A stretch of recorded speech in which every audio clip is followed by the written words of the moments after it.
Editor's Tea. This is Nancy and Susanna coming to you on Friday the 13th, December. And we're putting aside all superstitions, mostly. And we would like to talk today about how much money you can make as a freelance book editor. A really interesting subject. So I want to invite you to join us and to chime in with any comments you may have, ask any questions, and if you're watching the playback. If you're watching the playback, then you can also comment. Yeah, you can comment on the playback, we'll see it and we'll respond to it there. Yeah. So you could just let us know you're watching also. That would be great. Yeah. Thank you. So we wanted to make sure we let you know that we are launching an introductory class, Freelance Book Editing 101. Could this be the job for you? And it's really geared toward people who are curious about being a freelance book editor and want to get the lay of the land. So we'll have Zoom meetings. We'll have lots of time for question and answer. We'll do lectures, and we'll have hands-on exercises where you can try different kinds of editing. It's going to be a try it out kind of class with a lot of sort of overview and information as well. So if you're interested in that, then the best thing to do is to get on our mailing list, and then we'll be announcing when we're launching. If you want to be on our early bird list, then you will get some goodies if you sign up early. So some really good bonuses and discounts if you come early. We so do have watch some for good that stuff in store. So definitely watch for that. If you go on our website, editorialartsacademy.com, you'll see that there are a couple of freebies there. There's an infographic, 5 things you might not know about freelance book editing. There's also a great ebook that has tons of information for people starting out, lots of different places you can go and resources. So the class starts at the end of January, and we will be starting our launch next week. So go get on that list if you're interested, or just follow us here or on Twitter. We are in all social media places that we can think of. So, okay, great. So you want to... one last word about that class. All right. If you were curious, or even if you're certain but you don't know how, about becoming a freelance book editor, this class is designed to take you to the answer to your question.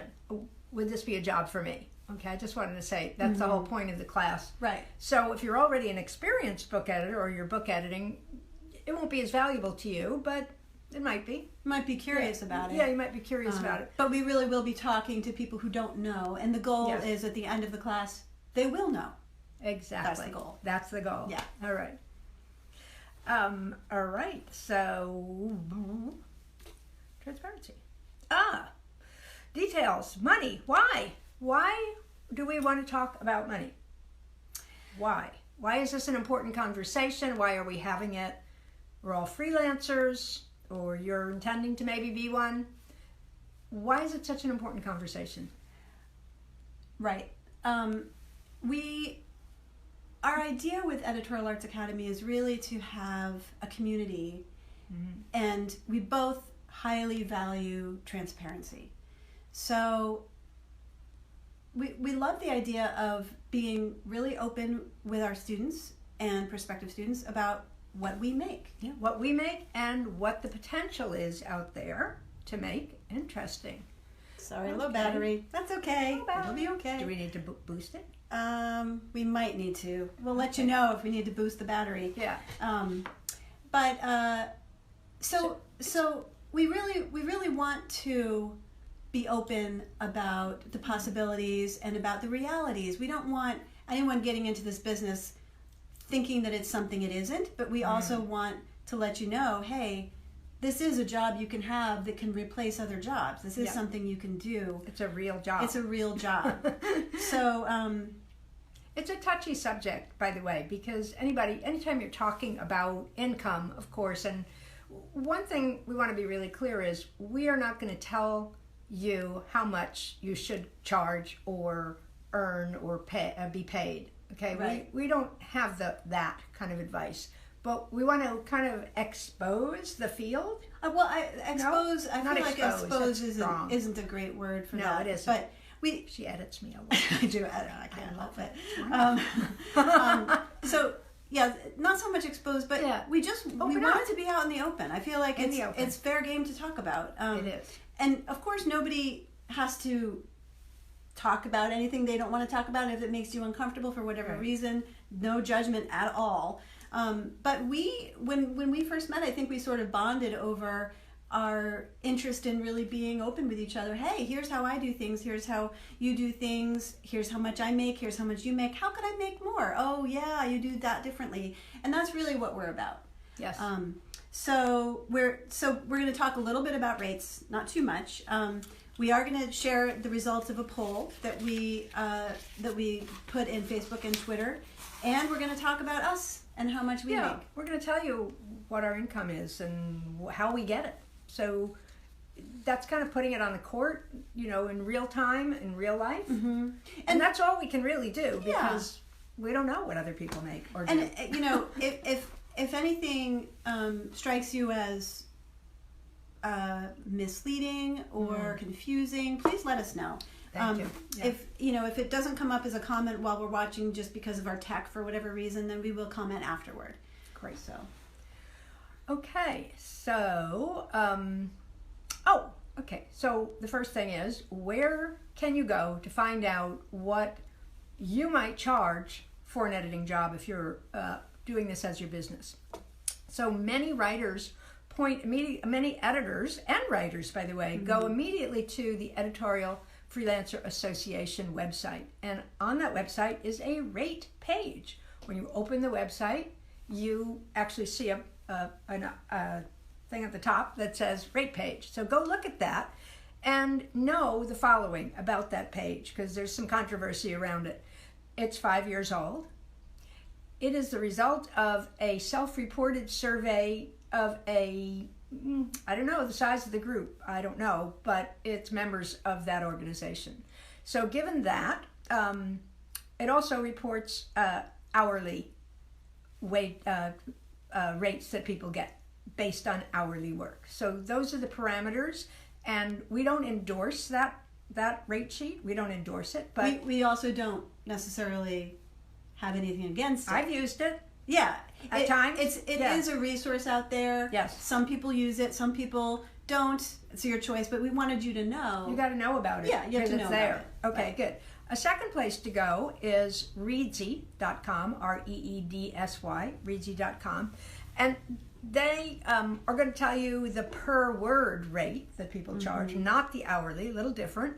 And again, it's a reflection of what people are charging. Right. Okay, so it's not a standard. It's not what we recommend. Just want you to know. Right. I think we're getting that point across. Yeah, I hope so. I'm trying really hard. We don't want to say we know. Yeah. And because the really interesting thing about freelance book editing is it's a bit of a wild west out there in how differing editors go about charging and what incomes they get and how much they work. Right. It's like all over the map. It is. And honestly, in some ways, maybe that's one of the things, that's one of its strengths. Yeah. It makes it a little tricky when you get into discussions of, what's full time, what do I charge, do I do other kinds of work, where does editing stop and some other task begin? That's all really tricky, but it also is part of the flexibility is what I enjoy about it. I like it too. Yeah, I like it too. You can sort of do it however you want it. Yeah, and it does put a lot of the responsibility on you to value yourself, right,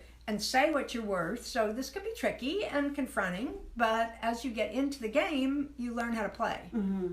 Mm-hmm. True, exactly. Okay, so poll results. So yes. Are all these rates listed in USD? Yes, the EFA rates are USD.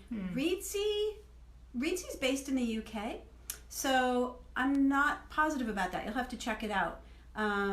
But it's definitely, the book editing community is definitely not only American, and we know that. There's lots of Canadians, lots of British, lots of Australians.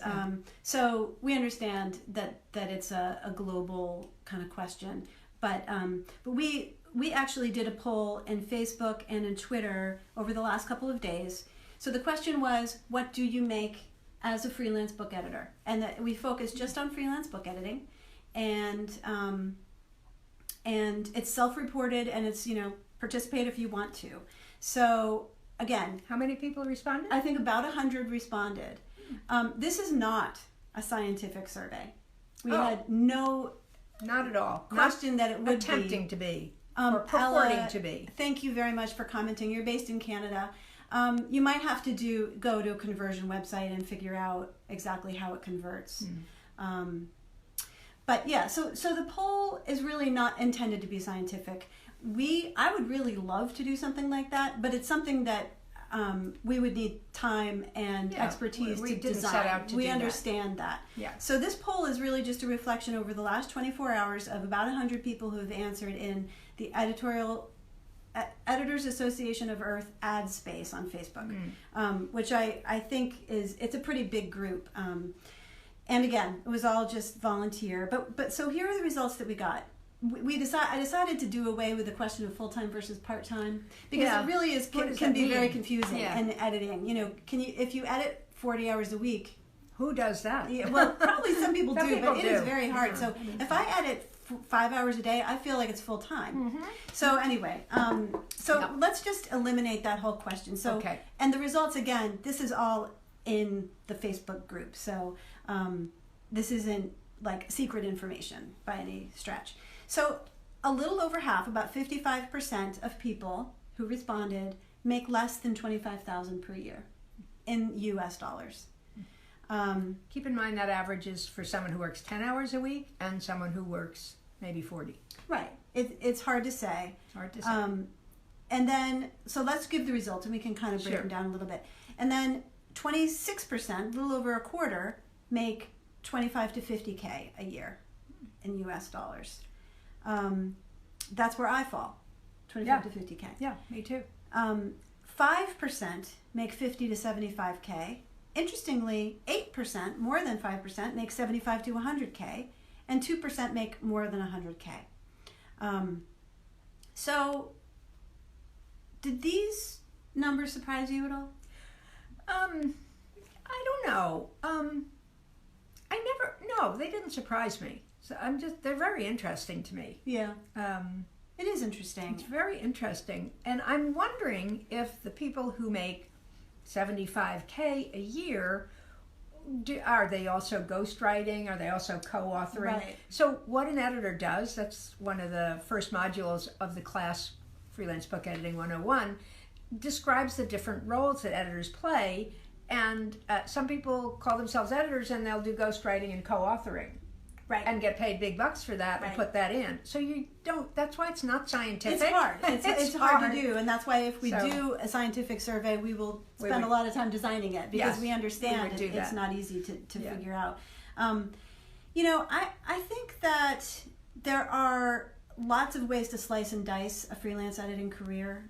One of the things that I do, the 25 to 50K is what I make for part-time freelance editing. But I also work as a writer, copywriter. Yes. And I also work as a marketer. So I've found that it's really nice to have a little bit of variety in your day so that you're not only editing. Yes, I agree. So it is something that if you're thinking about a career as a freelance book editor or a side hustle, remember you don't have to do it full time.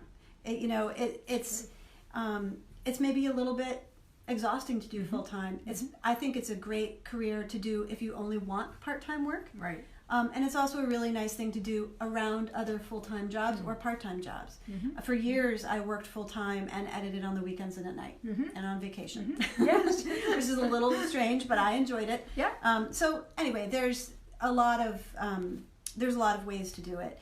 So Samantha, thank you for asking, is this net or gross income? Gosh, I didn't specify in the poll, but I intended it to be gross. Because freelancers tend to think of their income in terms of gross income because we have to pay our taxes separately. Yes. So you get, a certain amount per year, and then usually tax time, and you have to pay some of it to that, or you pay quarterly and estimate it correctly, and it's less painful.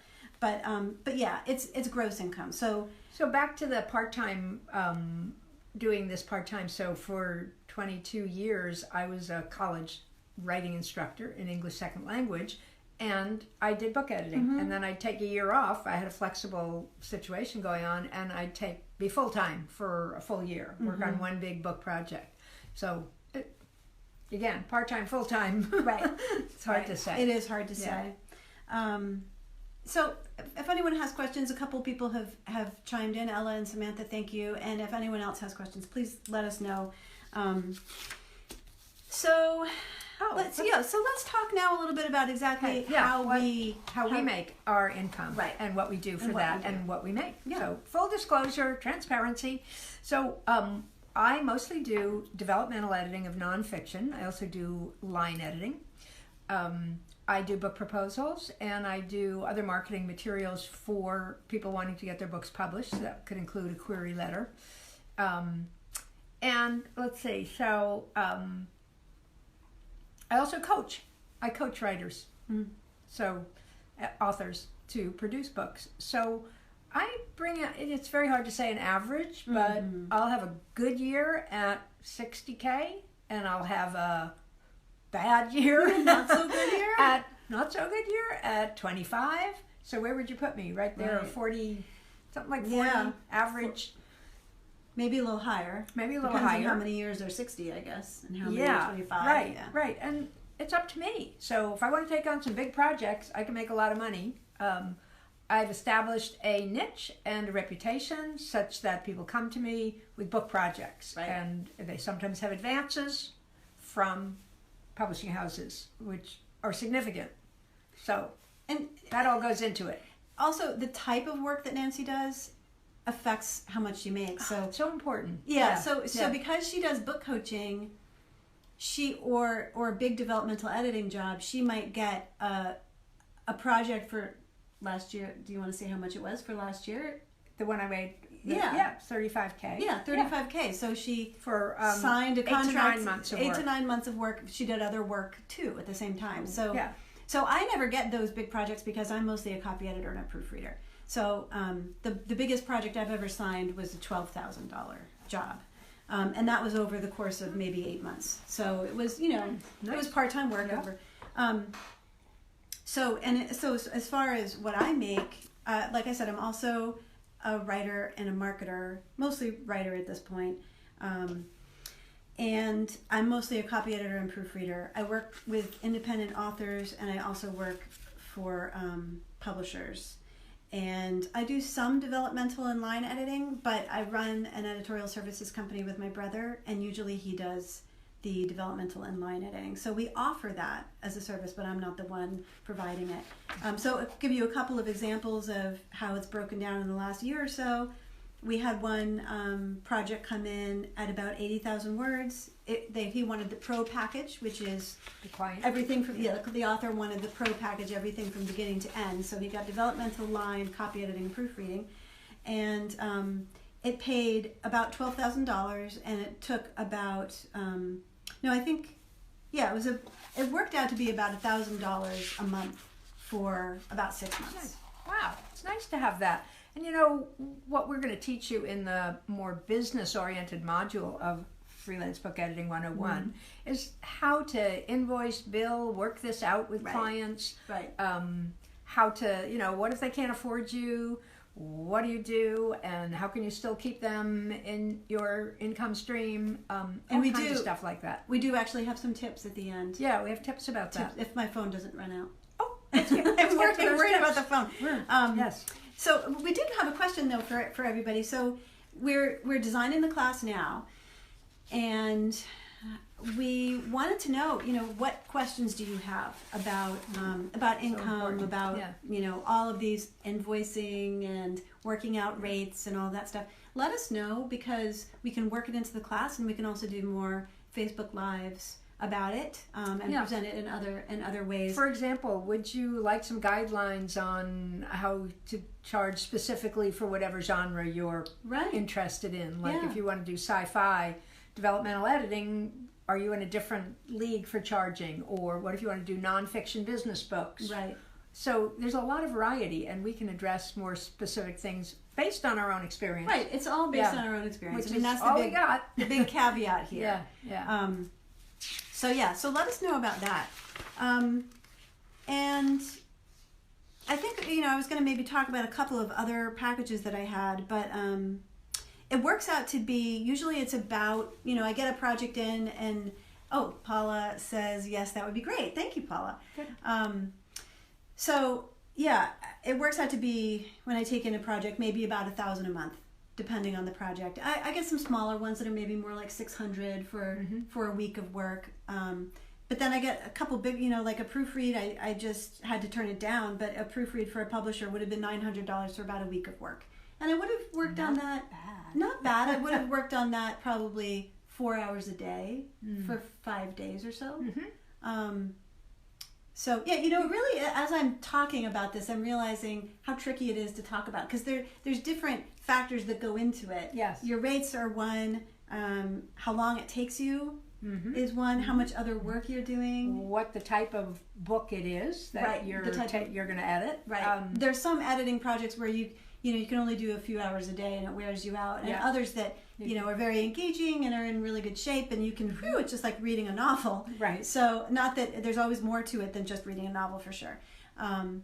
So Paula asks, could you possibly do a webinar or talk on how to get work with publishers or how to advertise? That's a great question.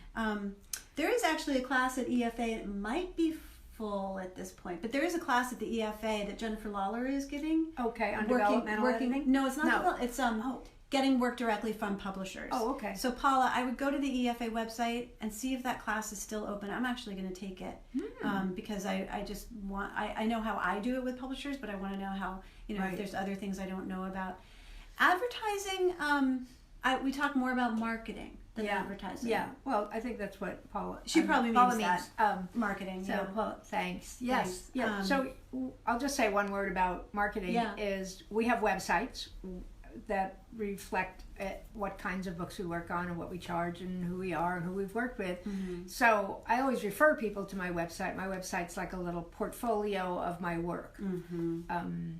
So examples of contracts would be nice to see. Yes, that is something that we do. Have contracts and letters of agreement and invoices and all kinds of quotes. How to do that. All of that businessy stuff. But that's a good idea that we could have that in Module 4 as a couple of handouts. I'm going to write that down. Yes. Module 4 handouts. And Paula, did we answer your question on marketing? Marketing or advertising? Yeah. So Nancy's point is, I think this is always what I tell people. A website. You can do it without a website. I know some editors do, but it's disproportionately helpful. My brother and I get a lot of work through our website because we are able to. So I know stuff about SEO, search engine optimization. So my website shows up. Okay, 10% left on battery. Boy, this is stressful. Doesn't have to be this stressful.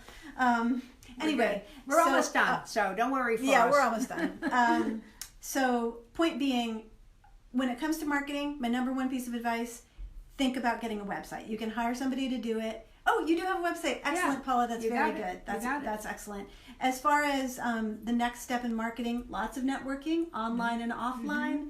And we're going to go into how to network. And we're going to go into this in our class. We're really good at that. Yeah. Let's move right along. And is it time to give some tips? Yeah, let's give our tips. Okay, I'm going to give some tips, and then we're going to tell you a little bit more about our class. So, if you get a client and that client says, well, I love your work, but I can't pay you what you're asking me, good. A good way to handle that is to say to that client, well, like, what's your budget and what can I do for you given what you want to pay? Right. So repackaging your services, always a good idea. Here's a good one. Don't compete with lowering rates. So if you go on Fiverr or Upwork, we'll tell you more about those. Those are places you can get jobs. Okay, they're online job boards, and don't keep lowering your rate to get the job. Okay, and what do you do instead?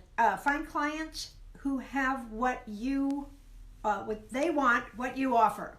That's a good formula. Find the clients who want what you offer. Right. So sort of a paraphrase of that is you're looking for your ideal client. Not every author is your ideal client. And that's okay. You don't want to have the whole world of authors out there be your client. And the more that you can focus in, either through specialization in terms of what you edit, like fiction or nonfiction, or even genres. I'm nonfiction. She's fiction. Certain genres appeal to us in each of those categories. So. Right. Some people will only edit romance, or some people only edit fantasy. Yeah. So you can specialize that way. You can also specialize in terms of your approach. You know, you could be the warm and fuzzy editor, or you could be the kind of hardline editor who tells it like it is.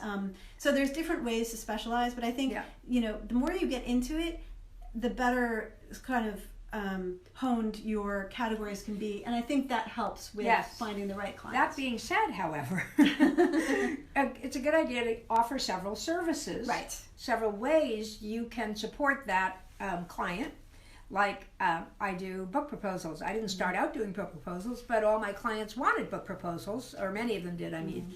And so I developed that as a niche, and I offer that service. So, you know, you can get other income streams other than just editing. Right. Very true. What about all the individuals? Yeah, so Samantha asks, what about all the individuals on Facebook pages who are charging $500 or less claiming to be editors? I've seen people advertising 0.5 cents a word, basically. That's 0.5. That's not even 5 cents. 0.005. 0.005 cents a word. Which is not less than it's a penny. half a penny a word. Half a penny a word. Well, okay. Yikes. So, it's discouraging to see that, and you think, well, wait a second, how am I ever going to make a living if I have to compete with them? But I will tell you, I do not compete with them. And I don't either. I make good money. We both we support ourselves. Yeah. So if you get an author who says, well, I can go get an editor for, you know, $200 to do this copy edit, why do you want $800? Then I say, good luck. Good luck. Go get them. Godspeed. Get your editing for $200. That's perfectly fine, but you're not my client. You're not so my client. You want clients who, like Nancy's clients, say, you're so good and I trust you so much that I'm going to sign a contract saying I'm going to pay you $35,000 to help with my book.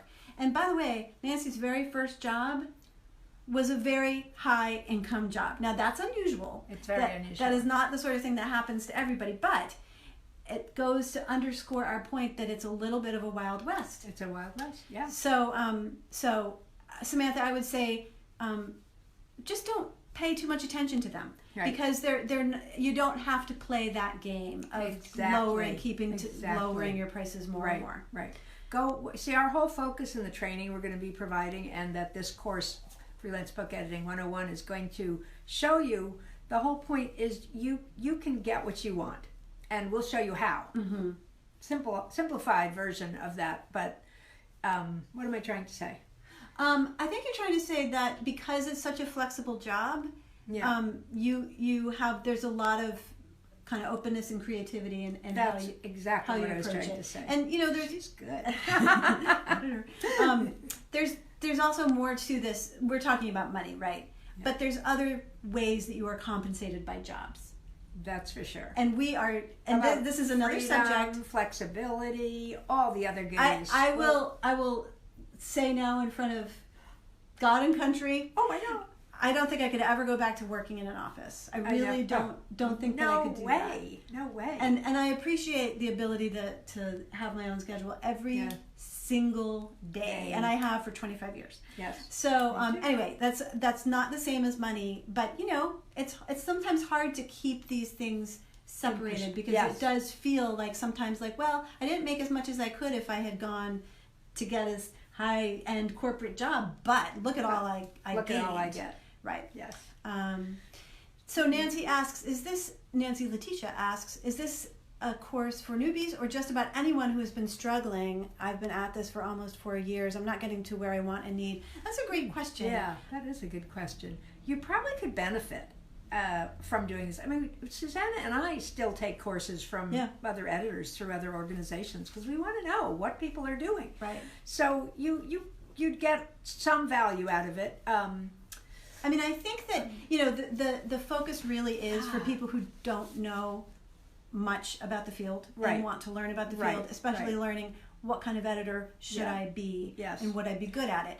However, we do have consulting services. I was just going to say that. Yeah. So we do consult. We do offer a 45-minute phone or Zoom consulting session. You can go on our website and find out about that, and you can chat with us. And so that might be an we can option help for you identify what it is that you're doing, right? What are you doing right? What are you not doing right? And help you get your business moving along. We could probably help you do that. Yeah. Also, we're going to have more classes. Right. We have a full curriculum coming, and there will be a class that will meet your need. Well, we hope. I mean, well, what kind of editing are you interested in? So if you get a second, let us know a little bit more. Maybe we can address it. Yeah. And if not, we can definitely address it offline. Okay. Last, I think I gave you all my tips. Specialize to some extent. Do fiction or nonfiction. We gave that one. Okay. Yes. We're done with tips, and now Susanna's gonna. Yeah, so we just wanted to tell you, remind you again about the class that's coming up, and it's starting the end of January. I said all this. Starting the end of January, so get on our early bird list. So there's 4 modules in the class. It's a 4-week class. Right. 4-week and the 4th module is going to address money and how you're going to have an income and how you run a business. That will be covered. Otherwise, the first 3 modules are what's the territory, so you can discover it. Then the second module will be explore your place in it. What kind of editing would you be good at? Would you like to do? A third module is going to give you an actual hands-on opportunity to edit. And we have an over-the-shoulder module where you'll watch us edit and see what we do to what you did. So you really get your hands in on it. So Nancy Letitia says, I'm a trade nonfiction editor. That's Nancy's niche. I have mostly marketing challenges. Marketing is not easy. Yeah. And that's Susanna's niche, marketing. She's really good at that. I really enjoy it, and I think that's one thing that helps. But I know it is a challenge, is the class information on your website. We do not have that class information up. It is going up this weekend. We're giving people the heads up that it's coming. Yeah. So, Paula, we are getting that out very soon. But I think it'll be next week before it's out. Yeah, we'll have a page where you can go and sign up and get all your discounts and bonuses. You mostly have, back to Nancy Letitia. I have mostly marketing challenges. So marketing, I immediately think of online and digital. That's why I pointed to Susanna. She's really good at that. But there's a whole networking, in-person marketing thing that I've been very successful at. Nancy's very good at that. In that field of nonfiction trade. It's where I get a lot of my jobs is referrals. Once I do a job for one person, I get there's a whole art to that, and we're going to cover that. It helps to be extroverted. Nancy is definitely more extroverted than I am, so she can go into a party and come out of it with like, well, I got 5 people writing books, and I've got 2 meetings set up for tomorrow, and I'm just like, I don't know how you did that. Not everybody has quite that level of expertise. It's usually the second question I ask some new person I meet is, and do you have a book about that? Especially if it's something interesting they said. You'd be surprised how many jobs I've gotten just by that question. Did you ever think of writing a book about that?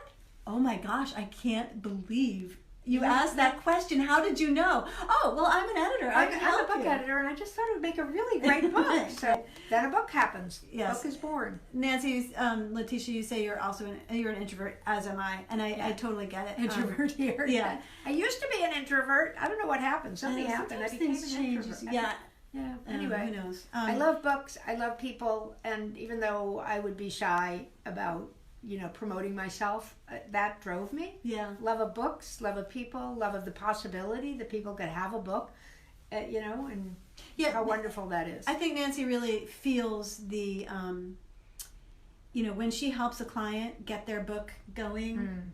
Because I'm later on in the process, because I do copy editing and proofreading, I'm not usually in on that. Yeah, it's the early phase where birthing pangs of getting the book out there, and then I have a manuscript, and Nancy gets to see all that, and so I think you can probably focus on that reward, and it feels less like you're selling yourself and more like you're helping somebody. Yeah, I'm a big support person. Yeah, I like to support people, and then I like to see the result, and that motivates me. Yeah.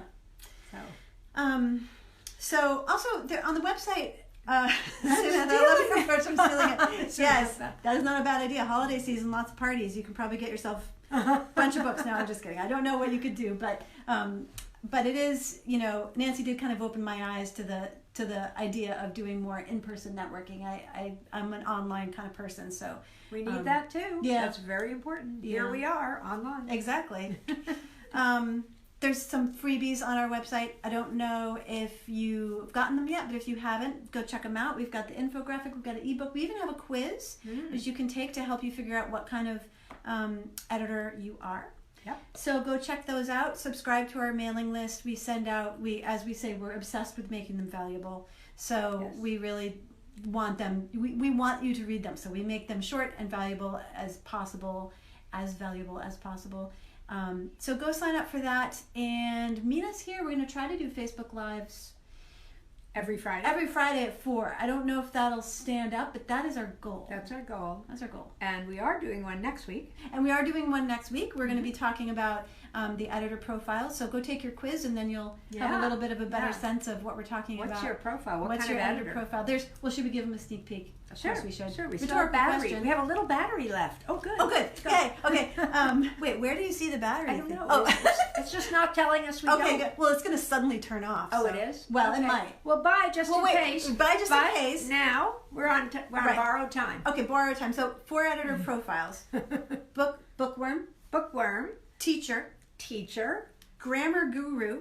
And detail lover. There's 4 profiles of editors, and each one is good for a particular task, job, or role that you can play in the production of a book, or in the writing of a book, and the editing of a book. Right. And we'll get into all of that next week, but definitely, if you're interested, go take the free editor profile quiz. Yeah. And then next week we can talk about it more. We also have a blog post up that we put up last week that talks about it. So. Yeah. Go check it out.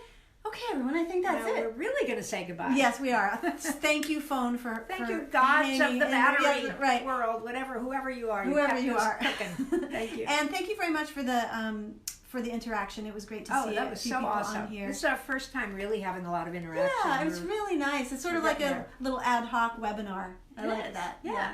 Thanks so much. Have a great weekend. Thank you, Paula. You too. Everybody listening, have a great weekend. Yes. All right. Take care. Bye-bye. Bye-bye.